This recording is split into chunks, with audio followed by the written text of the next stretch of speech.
सैकड़ों भारतीय सैनिक 5000 से भी ज्यादा पाकिस्तानी सैनिकों के साथ लड़ते हुए शहीद हो गए, तो भारत के कई फाइटर जेट्स पाकिस्तान की स्टिंगर मिसाइल्स के निशाने पर आने से ढेर हो गए। कारगिल की हजारों फीट ऊंची पहाड़ियों पर अपना कब्जा जमाकर बैठी पाकिस्तानी आर्मी लगातार भारतीय सेना के एम्यूनिशन डंप और भारतीय सैनिकों को नुकसान पहुंचा रही थी। ऐसे वक्त में भारत को जरूरत थी ऐसे मॉडर्न वेपन्स और एडवांस टेक्नोलॉजी की जिनकी मदद से पहाड़ियों में बैठे पाकिस्तानियों की पोजीशन को आइडेंटिफाई कर उन्हें मारा जा सके। लेकिन परेशानी की बात यह थी कि कारगिल जैसी सिचुएशन के लिए भारत के पास ऐसे आधुनिक हथियार नहीं थे। साथ ही परमाणु परीक्षण की वजह से भारत पर लगी हुई पाबंदियों के कारण विदेशी देशों से भी इन हथियारों का मिलना बेहद मुश्किल हो गया था। परमाणु परीक्षण के बाद अमेरिका और यूरोप की पूरी कोशिश थी कि भारत को कोई भी आधुनिक हथियार ना मिले। कारगिल वॉर में भारत को आधुनिक हथियारों की सख्त जरूरत थी। ऐसे मुश्किल वक्त में दुनिया की परवाह किए बिना इजराइल भारत की मदद के लिए सामने आता है। इजराइल के साथ आते ही जंग का सारा रुख ही बदल गया। कुछ ही दिनों में भारत ने अच्छी खासी बढ़त बनाते हुए पाकिस्तानी बंकर्स को ढेर करना शुरू कर दिया। बंकरों में छिपकर बैठे पाकिस्तानी घुसपैठिए अपनी जान की भीख मांगने लगे। अचानक से युद्ध इस मोड़ पर पहुंच चुका था कि युद्ध को रुकवाने के लिए पाकिस्तान के प्रधानमंत्री नवाज शरीफ अमेरिका की शरण में पहुंच गए थे। भारत के आगे पाकिस्तान ने घुटने टेक दिए थे। अंत में पाकिस्तानी आर्मी को कारगिल से खदेड़कर भारतीय वीरों ने कारगिल वॉर की जीत भारत माता के नाम तो लिख दी। लेकिन सवाल यह आता है कि अमेरिका की दोस्ती को भी ताक पर रखकर इजराइल भारत की मदद के लिए तैयार क्यों हुआ था? ये सब जानने से पहले आपको कारगिल वॉर समझना जरूरी है। देखिए, जिन लोगों के मोबाइल नंबर में 14 या 41 एक साथ आ रहा है, जैसे 983341 या 983314 या फिर 28 और 82 एक साथ आ रहा है कहीं ना कहीं मोबाइल में, तो उनके घर में हेल्थ या बिजनेस के इश्यूज में बहुत सारे इश्यूज आते रहते हैं। न्यूमरोलॉजी के अनुसार ये एक प्रॉब्लमेटिक कॉम्बिनेशन है और इसके कारण आपके हॉस्पिटल के कई चक्कर आपको लगाने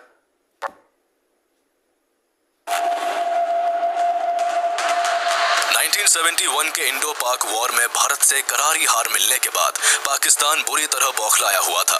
पाकिस्तान हर कीमत पर अपनी इस हार के लिए भारत से बदला लेना चाहता था। लेकिन तभी कुछ साल बाद 1984 में एक बार फिर पाकिस्तान को भारत के सामने सियाचिन वॉर में मुंह की खानी पड़ी।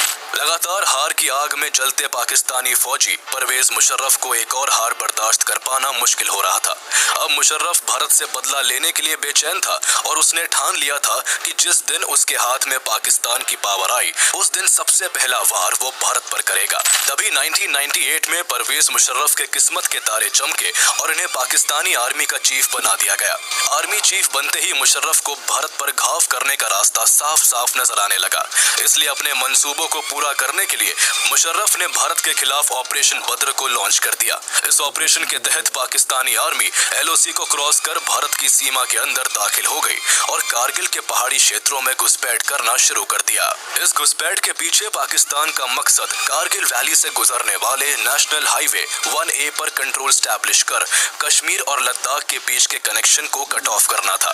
दरअसल NH1A जो अब NH1 का हिस्सा है, श्रीनगर और लद्दाख को तो जोड़ता ही है, साथ ही ये सियाचिन के लिए एक स्ट्रेटेजिक रूट भी है। पाकिस्तान का प्लान NH1A पर कब्जा कर भारत से लद्दाख को पार्शियली और सियाचिन को कंप्लीटली कट ऑफ करने का था।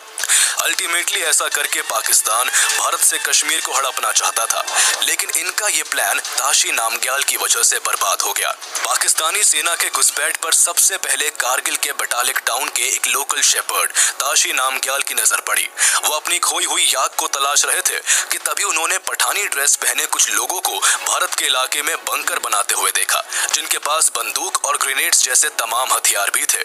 ताशी को उनके ऊपर शक हुआ, इसलिए उन्होंने फौरन इंडियन आर्मी की नियरेस्ट पोस्ट को सारी जानकारी दे दी। इस तरह पहली बार 3 मई 1999 को इंडियन आर्मी को कारगिल में इन्फिल्ट्रेशन के बारे में पता चला। शुरुआत में इस इन्फिल्ट्रेशन को लेकर पाकिस्तान पर शक जताया गया, लेकिन 2 दिन बाद 5 मई को जब घुसपैठियों ने 5 भारतीय सैनिकों को बेरहमी से मार डाला और 9 मई को भारत के कई एम्यूनिशन डंप्स को तबाह कर दिया, तो इस बात में फिर कोई डाउट नहीं रहा कि इस इन्फिल्ट्रेशन के पीछे पाकिस्तान पाकिस्तान ही है। पाकिस्तान के सैनिक कारगिल रीजन के तोलोलिंग और टाइगर हिल जैसे कई की पॉइंट्स पर कब्जा कर भारत के अंदर कई किलोमीटर तक दाखिल हो चुके थे। हालांकि इस दौरान पाकिस्तान के prime minister Nawaz Sharif LOC crossing और घुसपैठ की घटनाओं को नकारते रहे, लेकिन भारत अब जान चुका था कि पाकिस्तानी सेना तोलोलिंग और टाइगर हिल के साथ साथ Mushkoh valley, Kaksar village, Batalik range और छोरबत वैली जैसी लोकेशंस को अपने कंट्रोल में लेकर इन्फिल्ट्रेशन को एक्सपैंड करती जा रही है।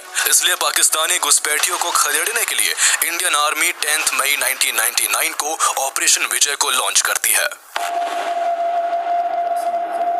ऑपरेशन विजय को लॉन्च करते ही हजारों सैनिकों को कश्मीर के अलग अलग हिस्सों से कारगिल की तरफ मोबिलाइज किया जाता है। इन सभी सैनिकों को कारगिल में 10 से 16 हजार फीट तक की ऊंची पहाड़ियों पर चढ़कर दुश्मन का सामना करना था।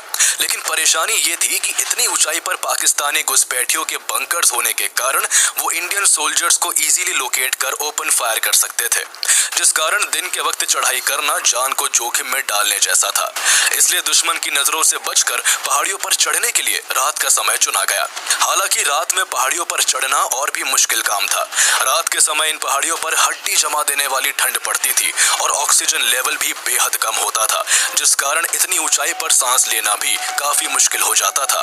लेकिन इतने टफ चैलेंजेस के बावजूद भारतीय सैनिक अंधेरी रात की कपकपाती ठंड में कारगिल की पेचीदा पहाड़ियों पर कई चुनौतियों का सामना करते हुए अपने मिशन को आगे बढ़ाते हैं।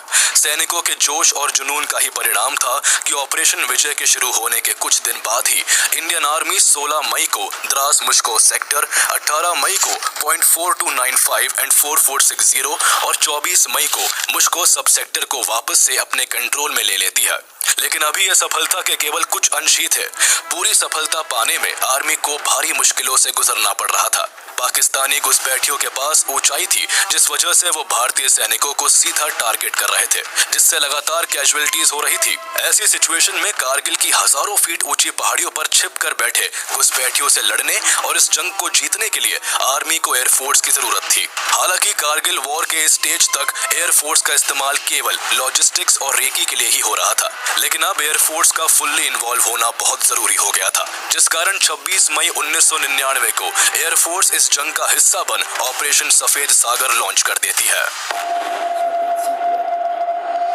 ऑपरेशन सफेद सागर के जरिए एयरफोर्स ने न सिर्फ आर्मी को कवर दिया, बल्कि उन सभी जरूरी सामानों को भी एयर ड्रॉप किया जिन्हें सोल्जर्स खुद पीक तक कैरी नहीं कर सकते थे। एयरफोर्स ने पाकिस्तानी घुसपैठियों को मार भगाने के लिए फाइटर जेट्स के जरिए कई पाकिस्तानी बंकरों को निशाना बनाना शुरू कर दिया। हालांकि एयरफोर्स के लिए कारगिल की ऊंची पहाड़ियों में एयर ऑपरेशन करना काफी मुश्किलों भरा काम होने वाला था।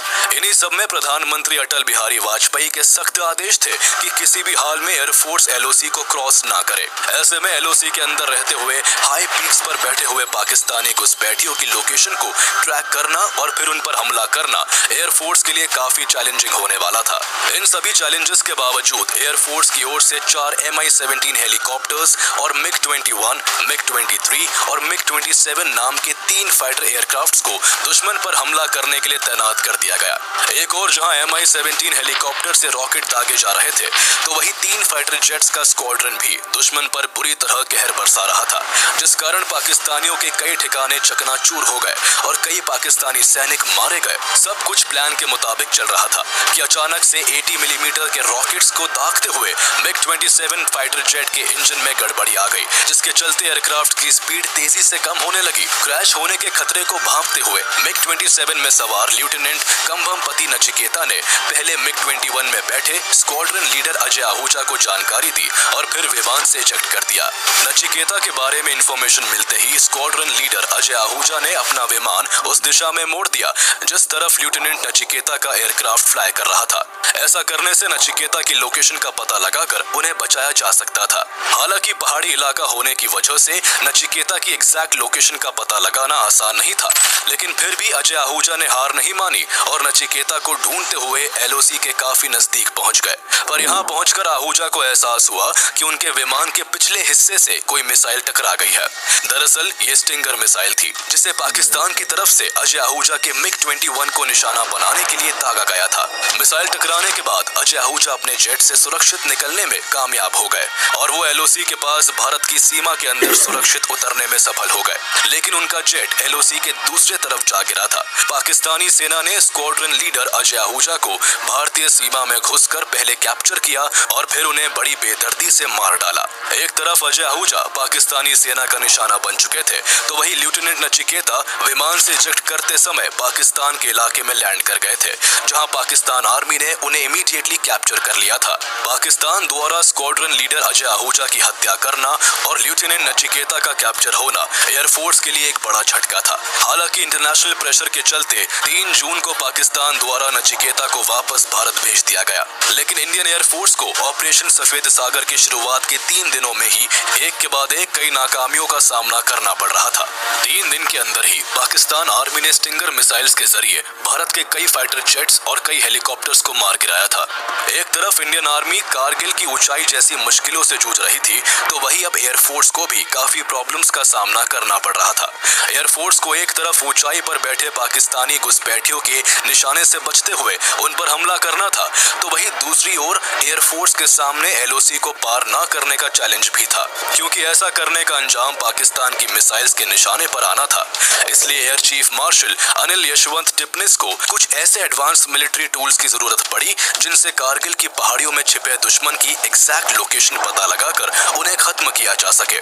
लेकिन उस दौरान इंडियन एयरफोर्स के पास ऐसे एडवांस इक्विपमेंट्स अवेलेबल नहीं थे, इसलिए उन्हें किसी और कंट्री से इंपोर्ट करने की जरूरत थी। पर भारत के लिए एक और मुश्किल इस बात की थी कि 1998 में पोखरण में किए गए न्यूक्लियर टेस्ट की वजह से भारत पर अमेरिका द्वारा सैंक्शंस लगा दिए गए थे, जिस कारण भारत के लिए किसी और देश से मिलिट्री वेपन्स और टूल्स का मिल पाना काफी मुश्किल हो गया था।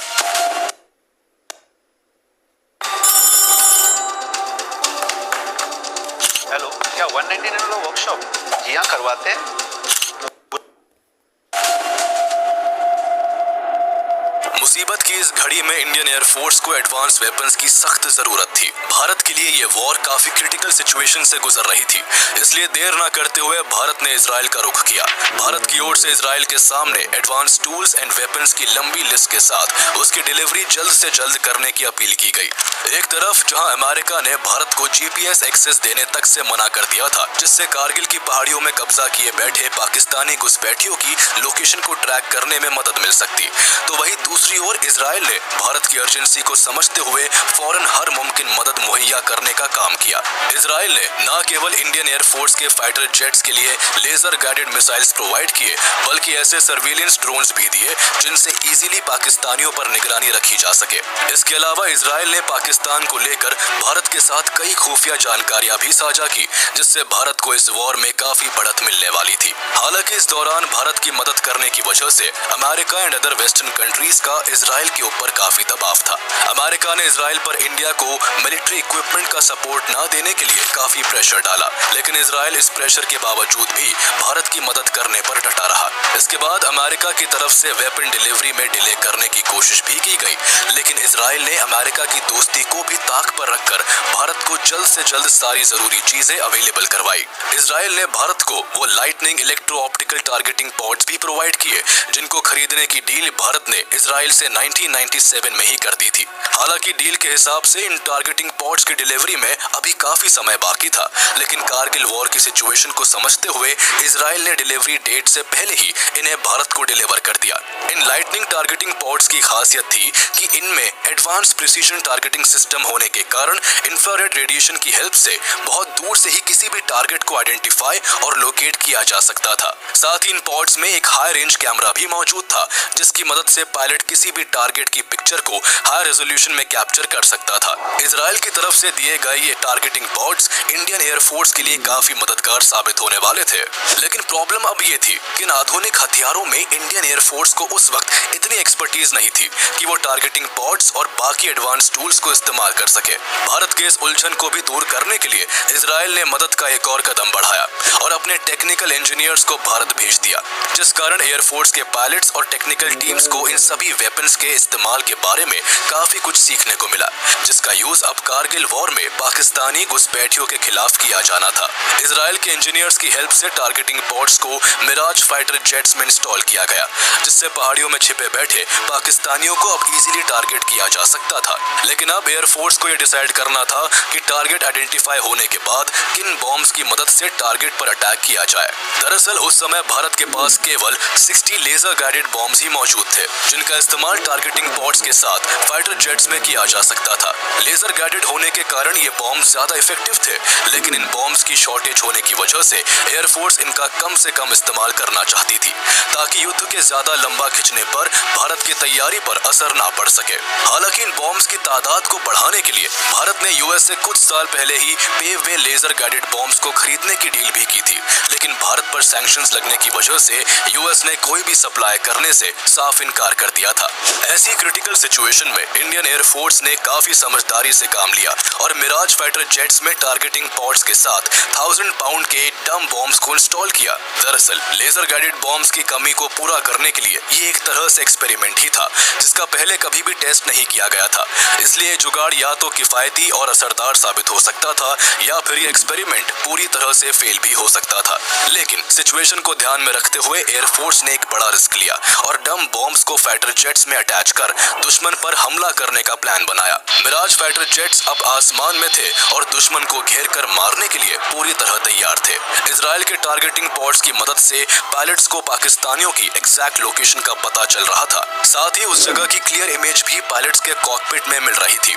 इस तरह टारगेट क्लियर होने के बाद फाइटर जेट्स इजीली पाकिस्तानियों पर अटैक कर पा रहे थे। एयरफोर्स का यह फॉर्मूला कामयाब हो चुका था। एक एक कर कई पाकिस्तानी बंकर्स तबाह हो रहे थे। जिन जगहों पर डम बॉम्ब्स कारगर साबित नहीं हो रहे थे, वहां लेजर गाइडेड बॉम्ब्स का इस्तेमाल किया गया। एयरफोर्स के इस एयर ऑपरेशन को बड़ी कामयाबी तब हासिल हुई जब 24 जून को मिराज 2000 फाइटर जेट ने 16,000 फीट ऊंचे टाइगर हिल पर बने पाकिस्तानियों के बंकर पर लेजर गाइडेड बॉम्ब से हमला किया। ये पहली बार था जब एयरफोर्स ने लेजर गाइडेड बॉम्ब का इस्तेमाल किया था। मिराज 2000 में बैठे एयर मार्शल रघुनाथ नाम्बियार की तरफ से इसे दागा गया था, जिनके हमले से टाइगर हिल में बना पाकिस्तानियों का बंकर कुछ सेकंड्स में ही पूरी तरह तबाह हो गया था। कई पाकिस्तानी तुरंत ढेर हो चुके थे तो कुछ बुरी तरह जख्मी थे। इसके बाद का बचा हुआ काम इंडियन आर्मी ने कर दिया। 4 जुलाई को 192 माउंटेन ब्रिगेड के 18 ग्रेनेडियर्स ने टाइगर हिल की ऊंची पहाड़ियों पर चढ़कर दुश्मनों पर फायरिंग करना शुरू कर दिया। एयर अटैक से पहले ही बुरी तरह घायल हो चुके पाकिस्तानी सैनिक भारतीय सिपाहियों के आगे ज्यादा देर तक टिक नहीं पाए, जिस कारण एक एक कर टाइगर हिल पर सारे पाकिस्तानी मारे गए। 18 ग्रेनेडियर्स की यूनिट ने बहादुरी का परिचय देते हुए टाइगर हिल को वापस से जीत लिया था। इस दौरान सबसे वीरता का काम 19 साल के योगेंद्र सिंह यादव ने किया, जिन्होंने 15 गोलियां खाने और खून से लथपथ होने के बाद भी दुश्मन के छक्के छुड़ा दिए। इस बहादुरी के लिए इन्हें परमवीर चक्र से नवाजा गया। टाइगर हिल को वापस से अपने कंट्रोल में लेना भारत की बड़ी जीत थी। इसी दौरान कारगिल वॉर को लेकर इंटरनेशनल लेवल पर भारत की ओर से पाकिस्तान के खिलाफ कई कदम उठाए जा रहे थे। दरअसल युद्ध के दौरान जब भारत के बहादुर सिपाहियों के आगे पाकिस्तानी घुसपैठिए कमजोर पड़ने लगे और पाकिस्तान को अपनी हार साफ दिखने लगी, तो पाकिस्तान के प्राइम मिनिस्टर नवाज शरीफ युद्ध को रुकवाने के लिए यूएस से मदद मांगने लगे। हैरानी की बात यह थी कि जो पाकिस्तान सरकार इस घुसपैठ की जिम्मेदारी तक नहीं ले रही थी, अब वो युद्ध को रोकने के लिए अमेरिका का दरवाजा खटखटा रही थी। हालांकि जब यूएस प्रेसिडेंट बिल क्लिंटन और अटल बिहारी वाजपेयी के बीच इस मसले को लेकर बात हुई, तो वाजपेयी जी का साफ कहना था कि पाकिस्तानी सेना या तो खुद भारतीय सीमा को छोड़ दे, वरना हमारी मिलिट्री बलपूर्वक उन्हें बाहर खदेड़ फेंकेंगी।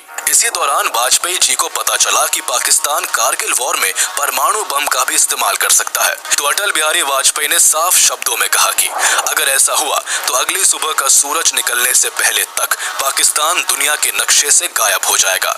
वाजपेयी जी के इस रुख से यूएस प्रेसिडेंट बिल क्लिंटन को साफ हो गया था कि भारत तब तक जंग खत्म नहीं करेगा जब तक कारगिल को वापस से जीत नहीं लेता। इसलिए जंग को जल्द से जल्द खत्म करने के लिए अमेरिका ने नवाज शरीफ पर जोर डाला कि वो पाकिस्तानी सेना को कारगिल से वापस बुलाए। अमेरिका का ये रवैया देखकर नवाज शरीफ के चेहरे की हवाइयां उड़ गई। पाकिस्तान के लिए कारगिल वॉर में ये दोहरी हार थी।